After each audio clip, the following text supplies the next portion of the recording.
Buenas noches, estimada teleaudiencia, ¿cómo están? Bienvenidos al programa Legalmente Hablando. Los saluda Ricardo Daniel Saciain Sosa. Hoy contamos con la presencia de la Defensora General, la doctora Lorena Segovia. Buenas noches, doctora, ¿cómo está usted? Buenas noches, Ricardo. Muchas gracias por esta invitación y por la posibilidad de hablar hoy de lo que estamos haciendo dentro de la defensa pública.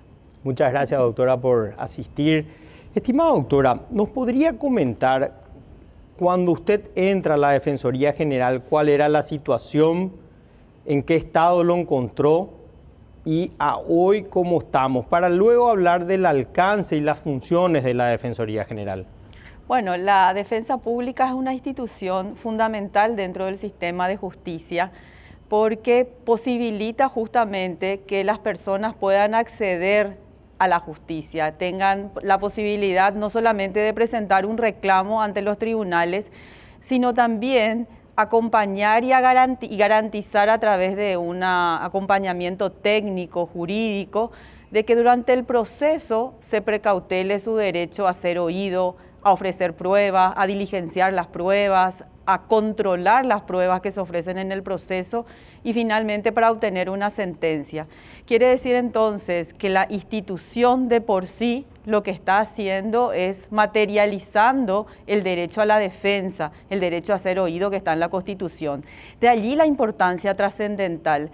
Sin embargo, tenemos que señalar que esta institución, que en sus inicios estaba dentro de la estructura organizativa y de funciones del Poder Judicial, bajo la tutela o bajo el organigrama de la Corte Suprema, logra su independencia en el año 2011 y a partir de allí empieza todo un proceso de crecimiento y de instalación dentro de la sociedad de lo que es la defensa pública. Lastimosamente, en ese proceso de crecimiento, que de por sí ya es importante haber obtenido la autonomía orgánica y también la funcional, tuvimos el contratiempo, la institución pasó por un proceso muy duro cuando su máxima autoridad fue destituida, posteriormente tuvo un interinazgo de máxima autoridad de mucho tiempo y eso afectó a lo que es no solamente la visibilidad de la institución, sino también la organización por dentro de la institución. No es un tema menor que la máxima autoridad que fue designada siguiendo con todo el procedimiento legal establecido, posteriormente fuera destituida.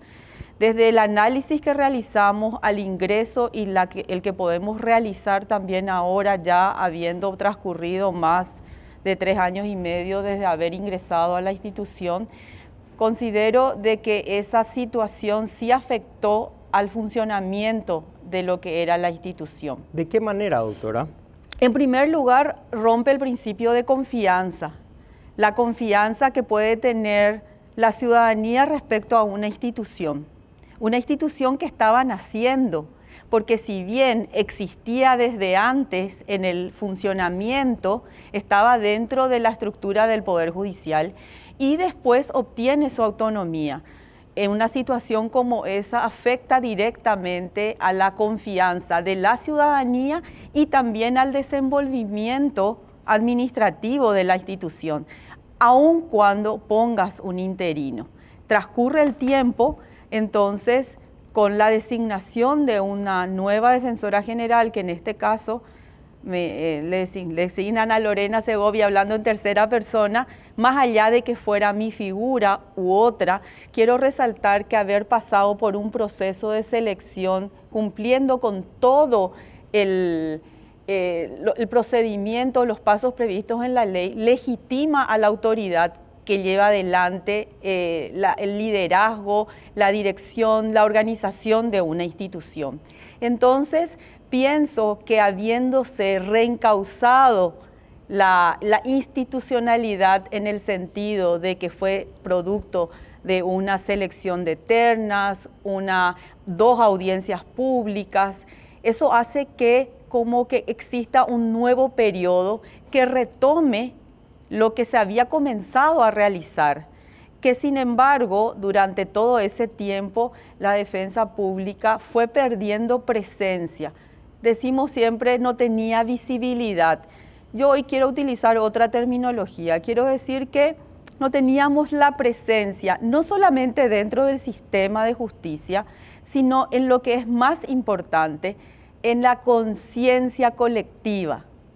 Creo y pienso, haciendo un análisis, que hasta el día de hoy todavía nos cuesta posicionarnos dentro de la sociedad como una institución que posibilita que las personas puedan ser escuchadas, puedan ser atendidas y puedan obtener una resolución judicial dentro del sistema de justicia.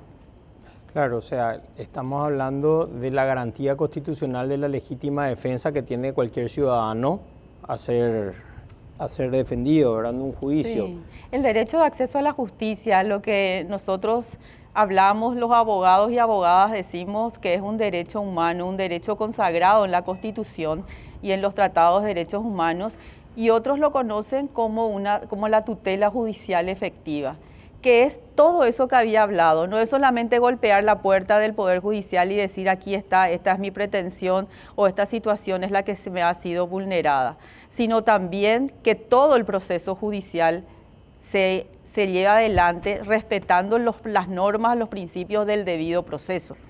Excelente, doctora. ¿Y qué tiene que hacer o qué requisitos deben darse para que una persona pueda acceder a un defensor público?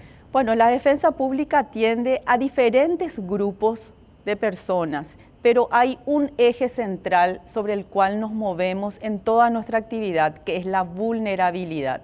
Esas personas que se encuentran por su propia condición o por su edad o por una situación en un grave peligro o en peligro inminente de que fueran vulnerados algunos de sus derechos.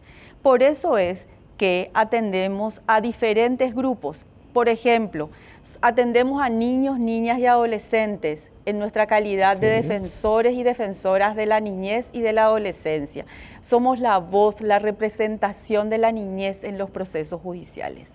También atendemos a personas que están en procesos judiciales, personas privadas de libertad, y cuando hablamos de personas privadas de libertad o en procesos judiciales, no se trata solamente de personas que estén en situación de pobreza, porque la función que cumple la defensa pública en esos casos es justamente ser quien controla que se lleve adelante y que se verifique, que sea realidad en el proceso, el debido proceso, o sea, todo eso de ser escuchado, diligenciado sus pruebas, ofrecer pruebas, obtener una sentencia motivada.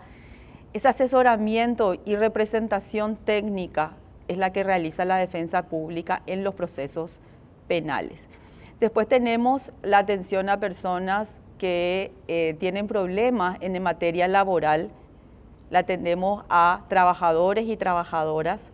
No representamos a empleadores, sino justamente a la parte más débil de la relación. La parte más vulnerable. Exacto, que son los trabajadores y trabajadoras. También, en virtud de una ley posterior, asesoramos y representamos a mujeres víctimas de violencia, y tenemos grupos especializados, por ejemplo, en atención a personas migrantes, a pueblos originarios, dándoles siempre el cariz necesario como para entender la situación de vulnerabilidad en la que se encuentran y especializarnos en su atención, porque conocemos el contexto en el cual se están desenvolviendo. Cuando hablamos, doctora, de unidades especializadas, por ejemplo, para los pueblos originarios, ¿cuál sería el concepto? Bueno, la atención a las personas que se encuentran en situación de vulnerabilidad por su condición, discapacidad, pueblos originarios, migrantes, personas que se encuentran en movimiento, requiere que el defensor o la defensora pública tenga un conocimiento acabado, no solamente del contexto jurídico, no solamente de la norma, no solamente de la Constitución o los tratados de derechos humanos que hacen, que se utilizan o que se aplican en el proceso judicial, sino las características propias de la realidad en la cual se desenvuelven estas personas. Si vamos a atender a pueblos originarios, es importante entender y comprender a cabalidad de qué estamos hablando cuando hablamos de la cultura, del respeto a la cultura. ¿De qué estamos hablando cuando estamos refiriéndonos a la interculturalidad. ¿Cuál es el proceso? No solamente conocer el procedimiento especial que se aplica en casos donde los procesados, las personas procesadas provienen de pueblos originarios. Significa que este grupo de defensa, para ser efectivo, necesariamente requiere empatizar con la persona a la cual se va a defender. Eso no significa que el defensor o la defensora deba estar de acuerdo con el ilícito que cometió. Es por eso que hay que hacer la distinción de que efectivamente la persona a la cual estamos representando puede incluso ser responsable de lo que se está investigando. Sin embargo, lo que hacemos desde la defensa para que sea una defensa efectiva es garantizar estos derechos, el derecho al acceso a la justicia, teniendo en cuenta todo ese contexto en el cual se ha desenvuelto la persona. No significa estar de acuerdo con lo que hace, no significa instarle a que haga lo mismo o instarle a otras personas a que hagan, pero hay un derecho que se debe garantizar, que es el derecho a la debida defensa, al debido proceso, a una defensa efectiva, a una defensa eficiente. Y para eso la especialidad que estamos asumiendo en la defensa pública habla no solamente del conocimiento de la norma jurídica aplicable, sino también del conocimiento de la persona y de la realidad de las personas a las cuales defendemos, a nivel de grupo. Es por eso que te comento un proyecto que tenemos que vamos a materializarlo el 10 de diciembre, que es el Día Internacional de los Derechos Humanos. Vamos a lanzar un material de realidad nacional, no lleva ese nombre, es mucho más amplio, pero puramente es eso. El defensor o la defensora pública hoy, además de tener un conocimiento jurídico de la norma, tiene que conocer la realidad nacional, tiene que contener datos concretos sobre cómo vive el paraguayo, la paraguaya, la situación de los niños, niñas, adolescentes en cuanto al acceso a la salud, a la educación. ¿Por qué? Porque los juicios que nos vienen hacen relación a esa realidad que se está viviendo en el país. No es una cosa que está totalmente independiente o ajena a la realidad nacional. Antes nosotros, como defensa pública, no teníamos los nuevos fenómenos que ocurrieron después del COVID, ejemplo, con el tema de la vacunación. La defensa pública, la Defensoría de la Niñez estuvo en todos los vacunatorios del país, posibilitando que niños y niñas y adolescentes que no estaban acompañados de sus padres puedan ser vacunados a partir de las gestiones que realizaba la defensa pública en el lugar o bien dentro del Poder Judicial solicitando alguna medida cautelar. Ese fue un escenario totalmente novedoso. Y a partir de esa situación, en este año, el Ministerio de Salud también nuevamente recurrió a nosotros cuando estaba haciendo la vacunación oficial, o sea, la que se hacía antes del COVID, la que tiene que hacerse, la vacunación normal, porque había personas que se resistían a la vacunación, no de COVID, contra el COVID, sino otras vacunas. Entonces ya sabía el Ministerio de Salud que en esos casos, cuando se trata de niños, de niñas y adolescentes, la defensa pública puede intervenir, hablar con los padres, plantearles soluciones primero, sin necesidad de recurrir judicialmente, pero que en el supuesto de que fuera necesario, también el defensor o la defensora de la niñez podría requerir una medida para que ese niño fuera vacunado. Entonces, la actuación que tenemos como defensa pública hoy va más allá de lo que era hace 3 años o 4 años, no solamente por una gestión diferente, porque el contexto de la realidad fue cambiando, va mudando. Y así como el derecho va cambiando porque es un fenómeno que va sufriendo cambios y se va modificando, eso es producto de la realidad. El derecho llega siempre después de que las cosas ocurrieron. Entonces, consideramos que para que una defensa sea efectiva, hoy apuntamos a una formación de los defensores, defensoras y del talento humano, no solamente en lo académico y puramente jurídico, sino también en un conocimiento de toda la realidad económica en materia de educación, en materia de salud, y es por eso que estamos abocados en generar un material que forme parte del conocimiento que deben tener los defensores y defensoras públicas. Estimada doctora, una consulta para responderlo luego de la pausa. Hablando de esta realidad, estuvimos con invitados, con jueces de paz, donde hablaron de un aumento en un porcentaje estrepitoso de las denuncias de violencia familiar.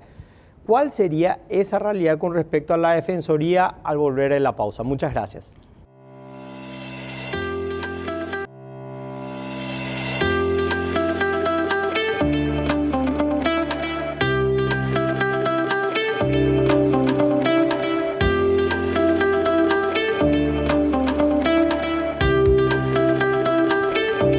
Seguimos nuestro programa Legalmente Hablando con la Defensora General, la doctora Lorena Segovia.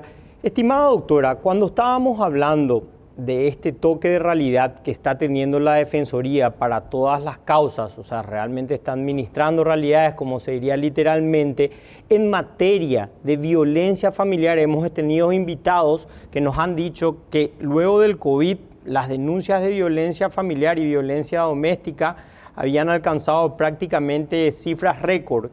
¿Qué opina al respecto? ¿Qué hace la Defensoría a ese respecto? Sí, la Defensa Pública cuenta con un equipo de defensoras y defensores especializados en lo que hace a la asesoría y a la representación de mujeres víctimas de violencia. Ha sido una innovación sumamente importante porque las mujeres víctimas de violencia pueden concurrir y solicitar la representación, la asesoría de estas personas que son abogados y abogadas especializadas en la materia. Y hay algo muy importante que quiero señalar respecto a este equipo, que también hay hombres, no son solamente mujeres, porque muchas veces el tema de violencia contra las mujeres se considera un tema exclusivo de mujeres, cuando que no es así. Es un tema que interesa a toda la sociedad. La violencia contra la mujer es una pandemia y subyace en toda una cultura en la cual la mujer ha estado siempre en una situación, ha sido vista y concebida su educación en base al estereotipo de género. Y estos estereotipos provocan situaciones de violencia. Esa es la causa, una de las causas que podemos señalar en cuanto a la violencia. Entonces, cuando se le posibilita a las mujeres contar con asesoría jurídica gratuita, eso también permite que el acceso a la justicia de estas mujeres víctimas de violencia sea una realidad. Si bien sabemos y conocemos y podemos aceptar que ese proceso judicial sigue siendo tortuoso y muchas veces revictimizante para la mujer, contar hoy con personas técnicas en derecho que al mismo tiempo estén preparadas para entender el ciclo de violencia y por qué las mujeres, por ejemplo, tardan tanto en denunciar o incluso muchas veces, habiendo denunciado, después desisten de sus denuncias, garantiza que en caso de que exista una vulneración de derechos, un caso de violencia, la mujer va a contar con una asistencia jurídica. Claro que hemos visto desde el inicio de este equipo especializado que surge en el año 2019 también con las nuevas designaciones, hemos notado que existe un aumento considerable de la cantidad de mujeres víctimas que concurren a requerir los servicios de la defensa pública. Si vamos a hacer un paralelo entre octubre del año 2021 y octubre del 2022, tenemos un crecimiento de más del 100%. En octubre del 2021 teníamos 2.100 casos aproximadamente judicializados en todo el país y eso hoy estamos más allá del 100% porque estamos más allá de 5.000 casos o 5.000 mujeres que están siendo representadas o asistidas. Eso significa, por un lado, que las mujeres concurren a requerir los servicios de la defensa pública. Desde nuestro análisis no significa de que exista más violencia o menos violencia. Lo que sí podemos decir es de que existe un mayor número de mujeres que ingresan y acceden a una instancia judicial, una instancia de judicialización buscando la protección contra hechos de violencia.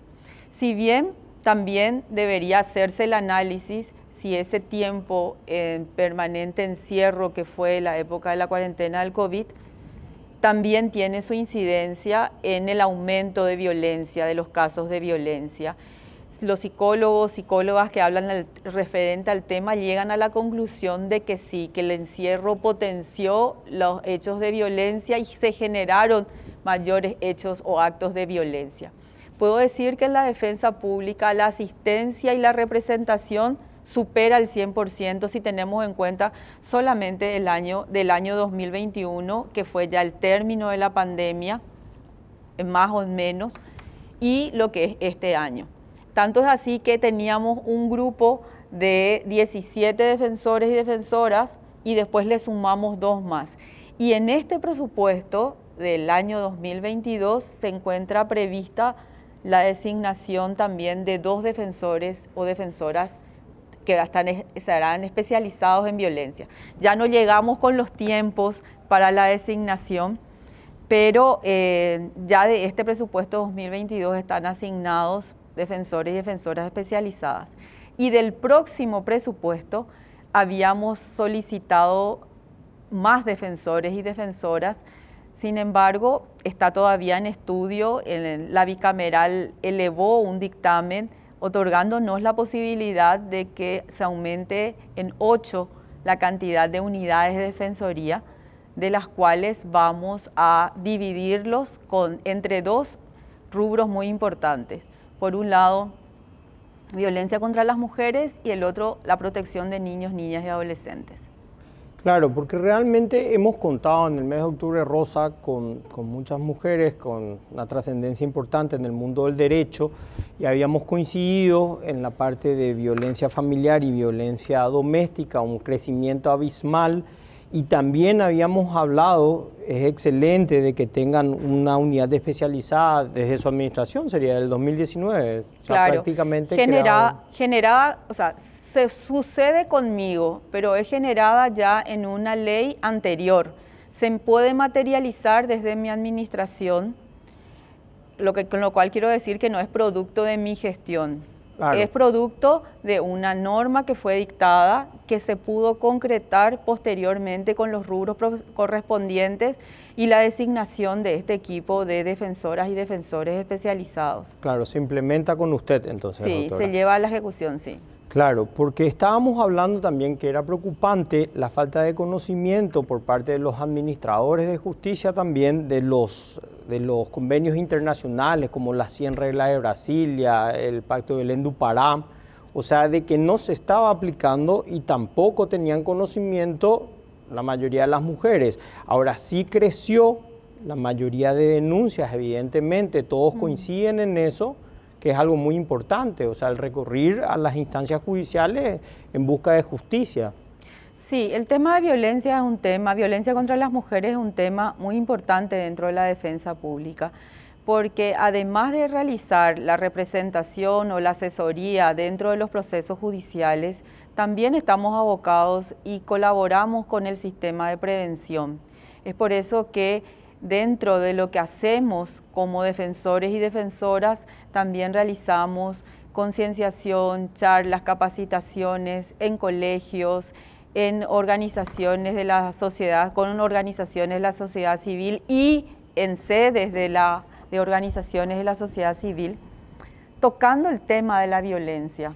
O sea que en este sistema de prevención ustedes también intervenimos, también desde que asumimos, y eso ya como parte de la gestión, como parte de la decisión de nuestro plan estratégico institucional, consideramos de que es necesario hablar de la violencia contra la mujer, entender las causas de la violencia para poder realmente llegar a eliminar la violencia.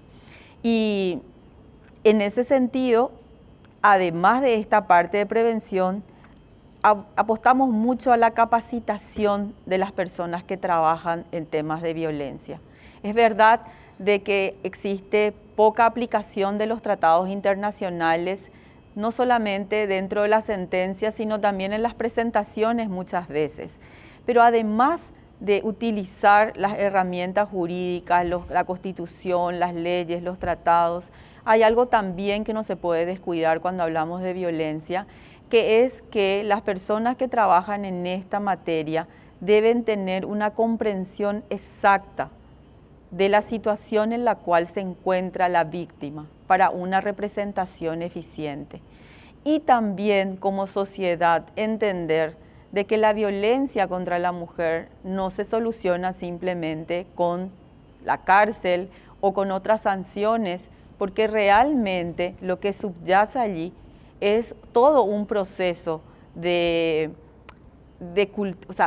educación, de formación, de un trato entre iguales, hombre y mujer.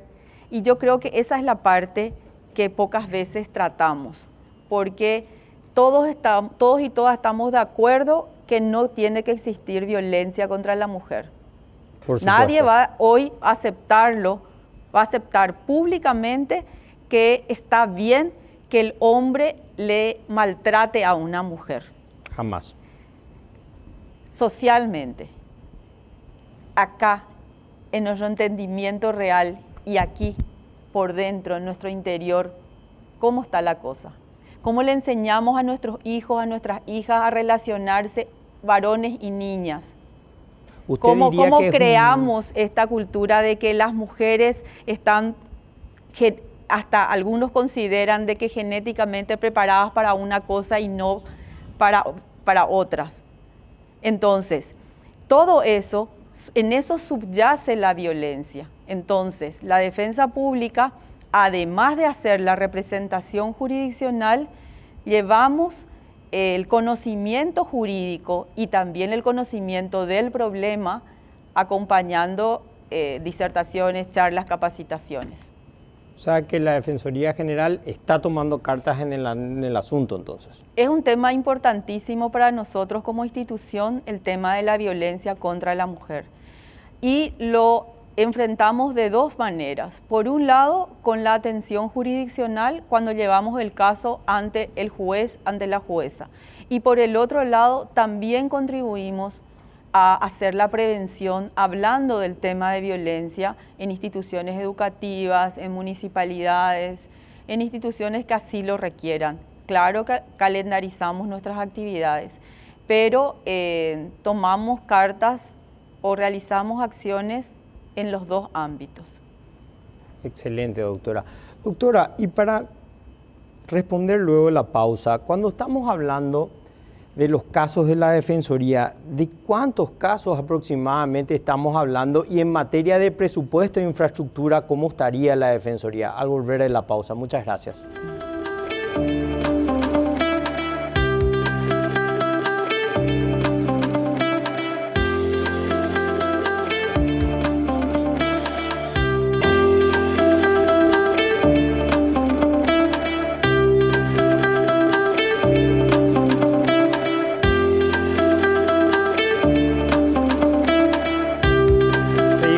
Programa Legalmente Hablando con la Defensora General, la doctora Lorena Segovia. Estimada doctora, cuando hablamos de personas representadas por la Defensoría, ¿en qué número estamos hablando? ¿Cuánta gente, cuántas personas están representadas por la Defensoría? Aproximadamente, por supuesto. Y en materia de infraestructura y presupuesto, ¿cómo están? Por eso es algo muy importante saber. Bueno, nosotros cerramos el año 2021 con más de 293.000 personas que hemos atendido, que hemos asesorado, representado. Y en este año 2022, a octubre, ya estamos llegando a 268.000. Eso fue lo que cerramos al 30 de octubre y lo que la proyección nos dice de que vamos a superar la cantidad de personas atendidas en el año 2021, que fueron de más de 293.000 personas. Esto da cuenta de que realmente la atención, la asesoría, la representación de la defensa pública no va en retroceso. No es que las personas recurren menos, sino por el contrario, está en aumento. Consideramos de que esto es producto, en un primer momento, como una primera razón de que las personas conocen más aún. Conocen más que hace 3 años de qué se trata la defensa pública, qué es lo que hace la defensa pública. Y que la defensa pública no es solamente la atención en el fuero penal, sino que atiende también en otras ramas, en otros fueros. Entonces, podemos decir de que sí se conoce más la actividad de la defensa pública y fundamentalmente se conoce más en lo que hace a niñez y adolescencia, como representantes, como la voz de los niños, de las niñas, de los adolescentes. Y también porque estamos trabajando muy fuertemente el tema de violencia contra la mujer, como habíamos hecho referencia anteriormente, y abriendo la especialidad de la atención a otros grupos vulnerables. Entonces, mayor conocimiento de la defensa pública y me atrevería a decir que un mejoramiento de la confianza de la ciudadanía hacia la institución.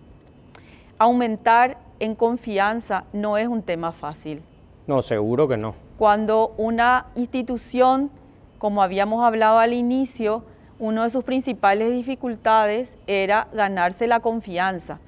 Imagínate, Ricardo, cuando en el 2019 la defensa pública tenía 6 sedes propias cuyas construcciones no se habían terminado y que habían sido la razón de la destitución de una anterior autoridad. Entonces, ¿cómo lográs generar la confianza para terminar obras que estaban inconclusas para que te vuelvan a dar nuevamente presupuesto para esto? O sea, que realmente al retomar ese ritmo de la institucionalidad, de la designación de una autoridad siguiendo el procedimiento, también se abre una nueva puerta con todos los estamentos, con el Poder Legislativo, con el Poder Judicial, con el Poder Ejecutivo, y obtenemos la posibilidad del presupuesto suficiente para dar terminación a esas 6 obras. Justo nos viene la pandemia y con nadie no lo tenía en planes, pero aún con pandemia nosotros inauguramos todas estas 6 obras entre diciembre del 2020 y enero del 2021. Entonces, con esto demostramos que institucionalmente los recursos que nos dan los vamos a utilizar correctamente. Ese inicio de confianza que va ya desde lo administrativo también se pudo ver en el día a día, en la actividad de los defensores y defensoras, porque de eso dan cuenta los mismos otros operadores del sistema de justicia. Finalmente, este aumento progresivo que tenemos de atención a personas dentro de la defensa pública, desde nuestro análisis, obedece a por un lado, que se conoce más la actividad de la defensa pública, que no es solamente de los pobres, los reos pobres como antes, o de personas privadas de libertad, sino que también protege o ayuda a la protección de otros grupos vulnerables. Y también por el otro lado, que nos hemos plantado y hemos puesto lo mejor que tenemos en la prestación del servicio. En la pandemia nosotros éramos de las instituciones, la defensa pública fue la institución que estuvo en la calle trabajando en los casos de vulneración de derechos cuando estaban en procesos penales. También estuvimos en los lugares, en los albergues, con personas que ingresaban al país, niños, niñas y adolescentes no acompañados. O sea, la pandemia no fue una razón por la cual la defensa pública no trabajó. Por el contrario, trabajamos todos los días de la pandemia. Y también como institución transmitimos eso que es tan importante, que es el trabajo interinstitucional. Siempre dicen, las instituciones deben trabajar coordinadamente una con otra, pero en la práctica en el sector público eso no es así de fácil. Muchas veces se queda en una mera declaración lírica. Y como institución hemos podido y hemos aprendido y seguimos el camino de trabajar con otras instituciones del Poder Ejecutivo y también del sistema de justicia. Trabajamos con el Ministerio de Justicia, retomamos nuestras actividades en las penitenciarías, trabajamos con el Ministerio de Salud en la vacunación durante el COVID y ahora en el plan normal o tradicional, no recuerdo bien el nombre técnico, pero de la vacunación también a niños, niñas y adolescentes. Trabajamos con el Ministerio de Educación y Ciencias respecto a dos temas que son fundamentales, que son el acoso escolar, bullying, y también el abuso sexual infantil a partir de charlas de concienciación en las escuelas, en los colegios. Trabajamos con el Ministerio de la Niñez y la Adolescencia, con el Ministerio de la Mujer. No teníamos una sede en Ciudad Mujer, habilitamos una sede en Ciudad Mujer, acompañamos todos los eventos de Ciudad Mujer Móvil. Todo esto para dar un ejemplo nada más de que la institución que hoy estoy representando, la Defensa Pública, es una institución que trabaja en forma coordinada y está abierta a trabajar con otras instituciones. También trabajamos con los municipios, a partir no solamente de su CODENI, sino también en lo que hace a violencia contra las mujeres. Nos abrimos a la sociedad, nos abrimos a la comunidad y como decimos, y es mucho más que una frase de marketing, sí tenemos los championes puestos, en el sentido de que no esperamos en nuestra oficina tomando nuestro tereré, tranquilo, dejando que pase la hora. Esa no es la actitud de la defensa, esa no es la visión institucional. La visión institucional es en convertirnos en una institución confiable y reconocida de que somos una institución que estamos para resolver problemas y no para generar problemas. Y que gozamos de la formación suficiente como para resolver en forma eficiente los servicios a los cuales nos comprometimos. Para lo cual le sumamos el otro elemento tan fundamental, que es el cambio de paradigma respecto al manejo de los servicios. Para nosotros es fundamental ponerle a la persona como centro del servicio. Por eso, cuando en entrevistas o en conversaciones me hacen mucho énfasis a la cantidad de personas que representamos o asistimos, yo tengo los números. Y te dije, 293.000 el año pasado y hoy, a octubre nomás ya estábamos luego en 268.000. Vamos a superar este año los 293.000. Pero por sobre todo, cada persona que trabaja en la defensa pública constantemente tiene que notar y hacer ver que una persona es importante. Y ese es el trato que vos quisieras si venís a la defensa pública. La persona quiere sentirse atendida, quiere ser vista, quiere ser considerada. Y ese sentido de reconocimiento a la persona, que es el centro del servicio jurídico que nosotros estamos pretendiendo realizar y en el cual nos esforzamos en realizar, es algo fundamental para quien quiera ingresar a la defensa pública. Entonces estamos hablando de la Defensoría, está con una actitud proactiva, a favor, y cada caso es importante, que es muy bueno ese cambio de paradigma. La felicito, estimada doctora, por eso. Y querida doctora, para responder al volver de la pausa, ¿qué podemos decir del Congreso de Carbono Neutral? Al volver de la pausa, por favor.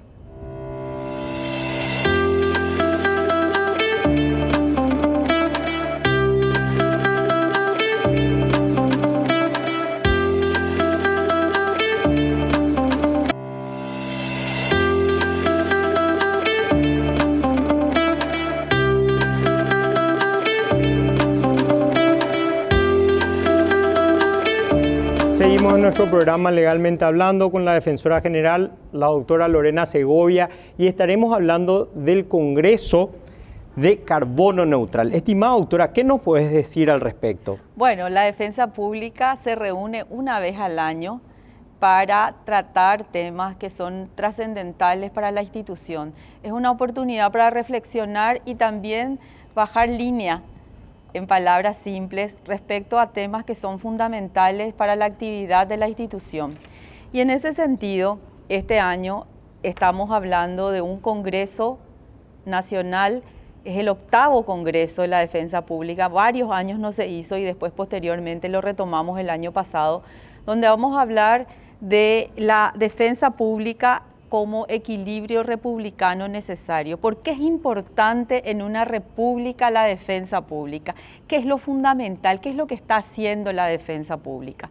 Y a partir de esta reflexión de por qué es trascendente y por qué es importante, tocamos varios temas jurídicos. Todo lo que hace a mediación como una forma de resolver conflictos que forma parte también de la misión de la defensa pública. Nosotros también hacemos mediación, tocamos temas de vulneración de derechos de niños, niñas, adolescentes, control constitucional. Van a estar varios juristas muy renombrados dentro de la sociedad jurídica paraguaya. Los ministros de Corte que aceptaron estar en nuestro evento, el doctor Ramírez Candia, el doctor Víctor Ríos, el doctor Jiménez Rolón y otros expertos en derecho. A esto, que es todo la parte jurídica propiamente del Congreso, este año le sumamos un elemento más también, que es discutir, reflexionar y analizar sobre la incidencia de la situación del ambiente, del cambio climático, y desde la perspectiva de que el cambio climático directamente afecta a las personas más vulnerables. Esas personas que por nuestra Carta Orgánica son justamente las destinatarias del servicio que nosotros prestamos. Y dentro del ámbito de vulnerabilidad, especialmente a niños, niñas y adolescentes. ¿Cuáles son los efectos negativos del cambio climático? Y a partir de ello, reconocer que es una responsabilidad individual, pero hay un compromiso de todos y de todas para realizar acciones que eliminen o disminuyan los efectos negativos del cambio climático. Y en ese entendimiento es que con con el apoyo realmente de UNICEF y también de la Embajada del Reino Unido, llevamos adelante este proyecto ambicioso de ser la primera institución del sistema de justicia que va a realizar un evento carbono neutral.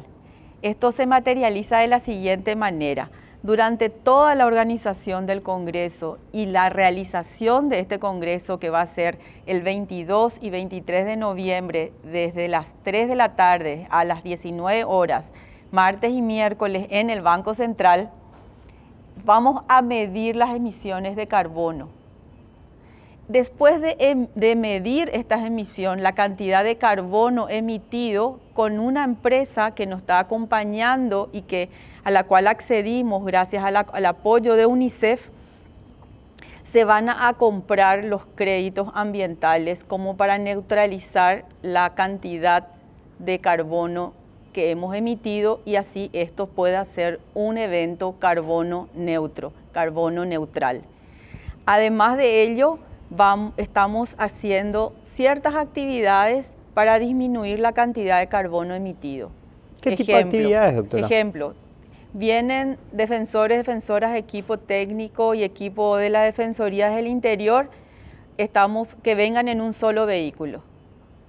Que cada uno no venga con un vehículo independiente y aunque no vengan del interior, que estén en la zona, que se busque la forma de que sea la menor cantidad de vehículos que estén consumiendo combustibles.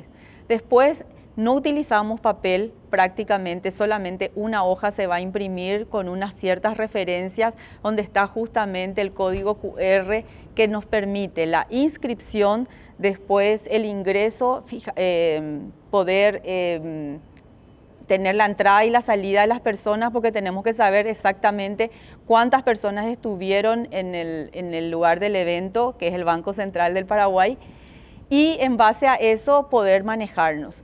Todos los materiales del Congreso están en una nube, a la cual se accede con un código QR. Las fotografías del evento se van a levantar también en esa nube.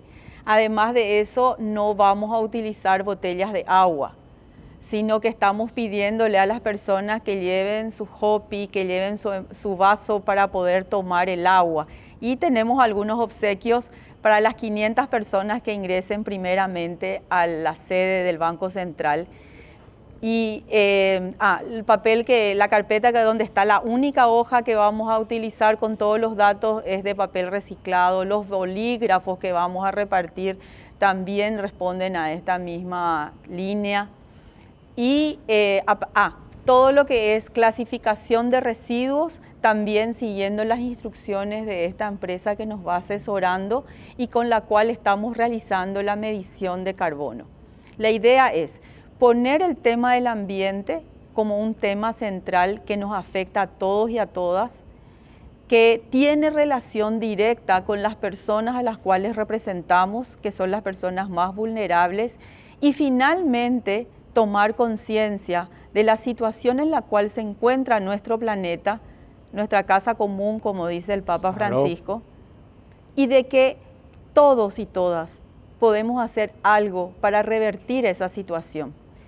Es por eso que el Congreso nos emociona y nos apasiona, porque además del salto cualitativo que tendremos con las disertaciones que hemos preparado, también estamos apostando a un compromiso real con el ambiente.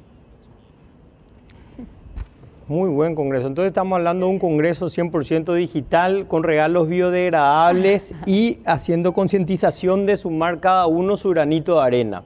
Sí, y también yo siempre pienso de que desde la función pública debemos tener ese rol ejemplificador, mostrarles a las otras instituciones del sector público que esta debería ser una meta, que nuestros eventos deberían tratar de que con pequeñas acciones estemos disminuyendo los efectos negativos del cambio climático, de modo a que no sea solamente la niñez y la adolescencia, la juventud la que tome la bandera del cambio climático, sino también nosotros y nosotras, los adultos, las personas adultas, porque somos responsables de los daños ocasionados.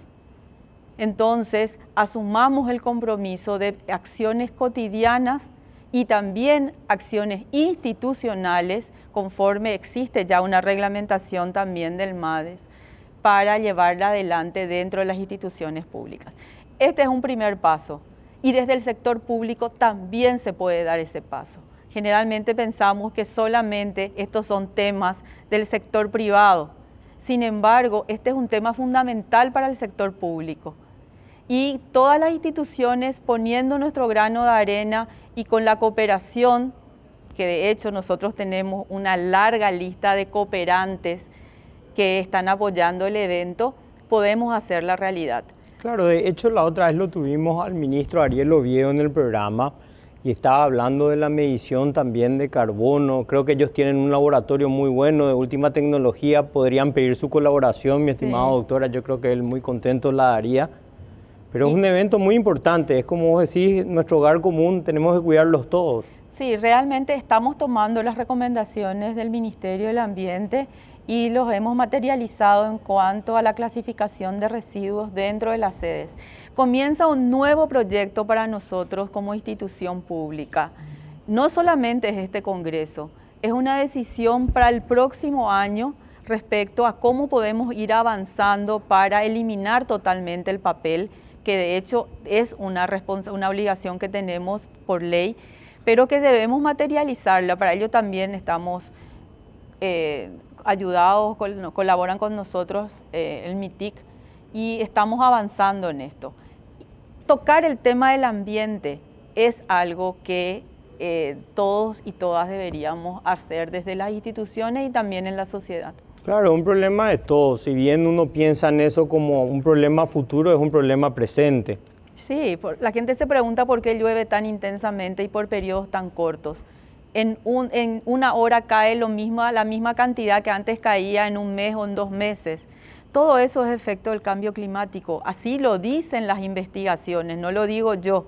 Esa cantidad de conocimiento respecto a nuestra realidad también ha sido producto de este proceso para llegar al Congreso. No se trata solamente del Congreso propiamente, sino de todo este proceso que hemos vivido en la defensa pública, donde vamos tomando conciencia de esos efectos negativos y por sobre todo, cómo esos efectos negativos van a afectar y afectan actualmente a las personas a las cuales nosotros estamos representando, a la niñez, por ejemplo, a las personas que están en extrema pobreza, por ejemplo, que también son nuestros representados.